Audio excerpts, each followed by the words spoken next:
안녕하세요. 자동차 꿀팁 연구소입니다. 요즘 뉴스 보면 전기차가 미래다, 디젤은 끝났다 이런 말 정말 많이 들리죠. 하지만 막상 유럽 거리를 보면 여전히 디젤 엔진 소리가 들립니다. 도대체 왜 아직도? 궁금하지 않으셨나요? 오늘은 바로 그 질문에 답해보겠습니다. 유럽은 왜 아직도 디젤을 쓰는가? 단순한 기술 이야기가 아니라 경제 정책 산업 전략에 얽힌 진짜 이유를 한 번에 정리해드릴게요. 그럼 바로 시작하겠습니다. 파트 1. 유럽은 왜 아직도 디젤을 쓰는가?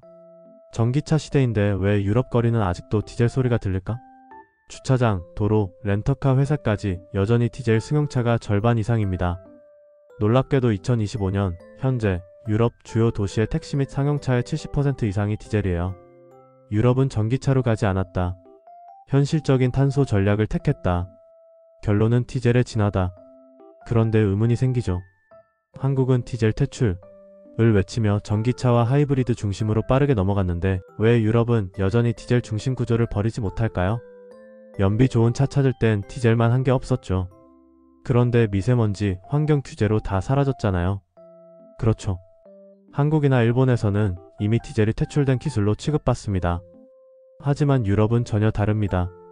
오히려 차세대 합성 디젤을 개발하며 깨끗한 디젤 시대를 준비하고 있어요. 같은 탄소 중립 목표를 가지고도 유럽은 다른 길을 가고 있는 겁니다. 오늘 영상에서는 왜 유럽은 여전히 디젤을 유지하고 있는지, 각국이 어떤 에너지 전략을 택했는지, 그리고 유럽의 디젤 진화가 세계 시장에 어떤 영향을 미칠지, 이 세 가지를 중심으로 완벽히 정리해드리겠습니다. 전기차가 답이 아닐 수도 있다. 유럽은 이미 그렇게 판단했을지 모릅니다. 디젤은 사라진 게 아니라 진화 중이에요. 구독과 좋아요는 영상 제작에 큰 힘이 됩니다. 끝까지 보시면 전기차 이후의 세상을 누구보다 먼저 이해하게 되실 거예요. 자, 이제 조금 감이 오시죠? 유럽이 디젤을 단순히 고집하는 게 아니라 그 안에는 분명한 이유와 계산이 숨어 있습니다. 환경에 나쁜데 왜 굳이? 이 질문의 답은 사실 경제 구조와 에너지 현실 속에 있어요. 전기차가 대세라지만 유럽은 지금도 디젤 없이는 돌아가지 않는 대륙입니다. 그 이유를 알고 나면 그래서 전기차로 완전히 못 넘어가는구나 하고 바로 이해되실 겁니다. 그럼 이어서 유럽이 왜 아직도 디젤을 버리지 못하는지, 그 진짜 현실적인 이유부터 살펴보겠습니다. 파트 2. 유럽이 디젤을 버리지 못하는 진짜 이유. 경제 논리와 에너지 구조가 다르다. 전기차 전환이 전 세계적 흐름인 건 맞습니다. 그런데 유럽은 다르게 접근하고 있죠. 그 이유는 단순합니다. 전력 사정이 다르고 돈이 다르기 때문이에요. 1. 유럽의 전력 구조 깨끗하지만 불안정하다. 유럽은 신재생에너지 비율이 높습니다. 독일은 2025년 기준 전력의 약 52%가 재생에너지로 공급되고 있죠. 겉보기엔 좋아 보입니다. 하지만 문제는 간헐성, 즉 날씨에 따라 달라지는 전력 생산량이에요. 바람이 멈추면 풍력은 멈춥니다. 흐린 날엔 태양광도 줄죠. 전력 저장 기술은 아직 한계가 있습니다. 결국 유럽은 여전히 기반 에너지로 디젤과 천연가스를 써야만 전력망이 안정됩니다. 유럽의 디젤은 연료가 아니라 피상 전력 시스템이다. 이 에너지 세금 구조 디젤을 버리면 나라 재정이 흔들린다. 유럽의 대부분 국가는 연료세 비중이 GDP의 5%에서 8%에 달합니다. 특히 프랑스, 이탈리아, 독일은 디젤 중심 세금 구조를 가지고 있어요. 즉 디젤을 없애면 나라 예산의 큰 축이 흔들립니다. 이 때문에 유럽 정부는 디젤을 없애는 대신 깨끗하게 바꾸는 길을 택했죠. 그래서 나온 게 HVO, 풀어서 말하면 하이드로 트리티드 베지터블 오일, 즉 식물성 기름 기반의 친환경 합성 디젤이에요. 3. 산업구조. 유럽 제조업의 심장은 아직 디젤이다. 트럭, 밴, 농기계, 건설 장비, 선박 등 유럽의 중공업과 물류는 여전히 디젤 중심입니다. 이 부문을 전기화하려면 충전 인프라와 배터리 기술이 말도 안 되는 수준으로 커야 하죠. 유럽은 현실적으로 전기 승용차, 디젤 상용차의 혼합 체제를 유지 중입니다. 디젤은 퇴출된 게 아니라 경제의 마지막 안전장치로 남았다. 여러분은 어떠신가요? 전기차로의 급격한 전환이 정말 현실적이라고 생각하시나요? 이제 조금 더 감이 오시죠? 유럽은 환경보다 현실을 먼저 본 겁니다. 하지만 그럼에도 불구하고 깨끗한 기술을 포기한 건 아닙니다. 다음 파트에서는 유럽이 어떻게 디젤을 친환경 연료로 바꿨는지, 그 구체적인 기술과 정책 전략을 살펴볼게요. 파트 3. 디젤의 부활, HVO와 이퓨얼, 그리고 유럽의 합성연료 전략. 전기차는 분명 혁신적인 기술이에요. 하지만 유럽은 이렇게 말합니다. 탄소를 없애는 방법이 꼭 배터리여야 할 필요는 없다. 그래서 등장한 것이 바로 합성 디젤, 즉 탄소 중립형 연료입니다. 1. HVO, 식물에서 태어난 새로운 디젤. HVO는 하이드로 트리티드 베지터블 오일, 한글로 읽으면 수소화 처리된 식물성 오일입니다. 기존 바이오 디젤보다 냄새 적고 효율 높고 배출가스 거의 제로. 유럽의 정유사들은 지금 이 HVO를 디젤을 대체할 차세대 연료로 대량 보급 중이에요. 토탈에너지 2030년까지 HVO 연료 정유시설 5곳 확대. 네덜란드 쉘은 항만용 트럭 선박에 HVO 100% 공급 시작. 스웨덴은 신형 디젤 차량의 약 40%가 이미 HVO100으로 운행 중. 즉 유럽은 디젤 엔진은 그대로 연료만 교체하는 방식을 선택했습니다. 엔진은 그대로 탄소만 줄였다. 유럽의 디젤은 친환경으로 살아남았다. 이퓨얼, 공기에서 만든 합성연료. 두 번째는 이퓨얼, 즉 합성연료입니다. 원리는 단순하지만 놀랍습니다. 공기 중에 이산화탄소와 수소를 결합시켜 인공석유를 만드는 거예요.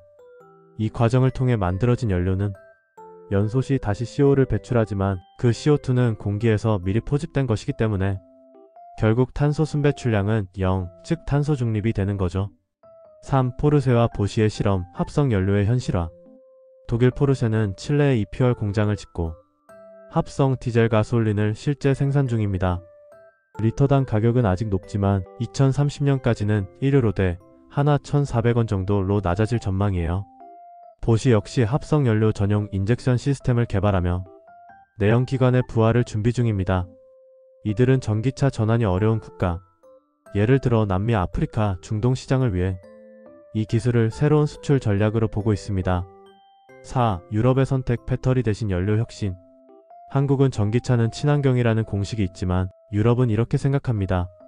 전기는 깨끗하지만 배터리는 더럽다. 배터리 생산 과정에서 발생하는 탄소, 리튬, 코발트 채굴 문제, 폐배터리 재활용 한계. 이 모든 게 유럽의 정책적 고민이죠. 그래서 그들은 말합니다. 엔진은 죄가 없다. 연료만 바꾸면 된다. 유럽의 진짜 혁신은 전기차가 아니라 연료 자체를 다시 발명한 것이다. 그렇다면 이런 기술이 실제로 시장에서 얼마나 효과를 내고 있을까요? 다음 파트에서는 국가별 디젤 전략 차이를 분석하면서 유럽과 일본 그리고 한국의 에너지 로드맵이 얼마나 다른지 정리해 볼게요. 파트 4. 유럽 각국의 디젤 전략 비교. 같은 디젤 다른 철학. 유럽은 한 목소리처럼 탄소 중립을 외치지만 실제로는 나라별로 완전히 다른 전략을 펼치고 있습니다. 디젤을 없애느냐 살리느냐의 기준이 아니라 어떻게 진화시키느냐의 차이예요. 1. 독일, 엔진 기술은 자산이다. 독일은 디젤의 본고장입니다. 폭스바겐, BMW, 메르세데스 모두 디젤 효율을 극대화하는 SCR, 선택적 촉매 환원 장치 기술을 개발했습니다. 디젤게이트 이후에도 그들은 포기하지 않았습니다. 오히려 유로7 규제에 맞춰 디젤 배출가스를 80% 이상 줄이는 신형 엔진을 공개했어요. BMW는 디젤은 전기와 공존한다를 선언했고 실제로 2025년형 BMW X5 320D 모델은 48V 마일드 하이브리드 디젤로 유럽 시장에서 높은 점유율을 유지하고 있습니다. 독일은 디젤을 버린 게 아니라 하이브리드로 재탄생시켰다. 이 프랑스, HVO와 도시교통 중심. 프랑스는 에너지 전환을 가장 적극적으로 추진하면서도 HVO 보급률이 유럽 1위를 달리고 있습니다. 파리 시내 버스의 약 60%는 이미 식물성 연료 기반 디젤 HVO로 운행 중이에요. 또한 도심 규제는 디젤 금지 대신 친환경 인증 사용 차량에게 통행 혜택을 주는 차량 등급제 제도를 도입했죠. 즉 프랑스는 디젤 차량 금지가 아니라 오염 디젤만 금지입니다. 3. 이탈리아, 디젤이 곧 경제다. 이탈리아는 북부 공업지대와 남부 농업지대 모두 경유 기반 물류에 의존합니다. 그래서 정부가 디젤차 보조금은 끊었지만 정유산업 중심의 합성 디젤 투자는 오히려 확대했어요. 애니 정유사는 2026년까지 완전한 바이오 디젤 공장 전환을 목표로 하고 있습니다. 이탈리아는 디젤은 버릴 게 아니라 변신할 산업이라고 선언했죠. 4. 일본, 하이브리드 중심 디젤은 산업용만. 일본은 승용차 부문에서 디젤을 거의 퇴출시켰습니다. 하지만 트럭, 상용차, 건설 장비에는 여전히 디젤이 핵심이에요. 도요타와 이스즈는 합작으로 하이브리드 디젤 트럭을 개발 중이고 이 기술을 동남아시아에 수출하고 있습니다. 즉 일본은 내수용은 전기수소, 수출용은 디젤 전략을 취하고 있습니다. 5. 한국 디젤 퇴출하지만 대안이 부족하다. 한국은 디젤 게이트 이후 빠르게 디젤을 몰아냈습니다. 환경 개선에는 도움이 됐지만 물류상 용차 부문에서는 공백이 생겼죠. 전기 트럭은 비싸고 충전 인프라도 한참 부족합니다. 결국 지금의 한국은 디젤 이유를 아직 찾지 못한 상태에 머물러 있습니다. 유럽은 디젤을 버린 게 아니다. 전략적으로 재배치했다. 이제 마지막으로 정리해보죠. 전기차와 디젤 어느 쪽이 미래일까요? 유럽의 선택이 단순히 디젤 고집일까요? 아니면 냉철한 계산의 결과일까요? 마지막 파트에서는 유럽이 여전히 디젤을 택한 이유를 글로벌 전략의 관점에서 완성형으로 정리해드릴게요. 파트 5. 결론, 유럽이 아직도 디젤을 쓰는 이유. 전략 그리고 현실 사이의 균형. 우리가 이 영상을 시작할 때 던졌던 질문. 전기차 시대에 왜 유럽은 아직도 디젤을 쓰는가? 이제 그 답이 보이죠. 유럽은 디젤을 포기하지 않은 게 아니라 업그레이드한 겁니다. 1. 유럽의 핵심 전략, 탄소 중립의 다른 길. 유럽의 목표는 단순히 전기화가 아닙니다. 탄소를 줄이는 것이 진짜 목적이에요. 그 목표를 이루는 방식이 우리와 달리 다양한 전략인 거죠. 전기차는 도심용, 디젤은 장거리와 상용용, 수소와 이퓨얼은 미래용. 즉, 한 가지 기술에 올인하지 않는다. 이게 유럽의 리스크 분산형 에너지 전략입니다. 유럽은 전기차로 가지 않았다. 탄소 중립으로 갔다. 이 현실적 이유, 돈, 산업, 그리고 속도. 유럽은 이미 구축된 디젤 인프라를 버릴 수 없습니다. 연료 공급망, 정유시설, 부품산업, 서비스업까지 모두 디젤 중심으로 돌아가고 있죠. 이를 한순간에 없앤다면 수백만 개의 일자리가 사라지고 국가 경제가 흔들립니다. 그래서 유럽은 기존 시스템 안에서의 혁신을 택했습니다. 그게 바로 HVO, 이퓨얼, 그리고 하이브리드 디젤이에요. 3. 전기차의 한계도 인정한다. 유럽조차 전기차가 완벽하다고 생각하진 않습니다. 겨울철 주행거리 급감, 충전 인프라 불균형, 배터리 원자재 문제, 그리고 제조 탄소 배출. 결국 전기차만으로는 지속 가능성을 담보할 수 없다는 판단이에요. 그래서 디젤의 부활은 사실상 탄소 중립의 현실판 해답인 셈입니다. 4. 글로벌 비교, 한국은 왜 다르게 갔을까? 한국은 정부 주도의 빠른 전환 정책으로 디젤을 거의 퇴출시켰습니다. 하지만 유럽은 산업 기반이 더 크고 전기 인프라가 아직 균일하지 않죠. 결국 한국은 정책 중심의 전환, 유럽은 산업 중심의 전환. 즉 접근법 자체가 다릅니다. 한국은 속도, 유럽은 지속성을 택한 거예요. 유럽은 디젤의 끝을 본 게 아니라 다음 세대 디젤의 시작을 준비 중이다. 5. 우리가 얻을 수 있는 교훈. 유럽의 선택이 옳고 한국의 선택이 틀렸다는 건 아닙니다. 다만 현실적인 대안을 고민하는 태도는 배울 만하죠. 에너지 전환은 단순한 유행이 아니라 국가의 생존 전략이기 때문입니다. 앞으로는 디젤과 전기, 합성연료와 수소, 전력망과 연료망이 함께 존재하는 시대가 올 겁니다. 즉 엔진이냐 배터리냐의 싸움이 아니라 누가 더 유연하게 적응하느냐의 싸움이에요. 오늘 영상이 왜 유럽은 여전히 디젤을 고집하는가에 대한 답을 조금이나마 드렸다면 구독과 좋아요, 알림 설정으로 함께 해주세요.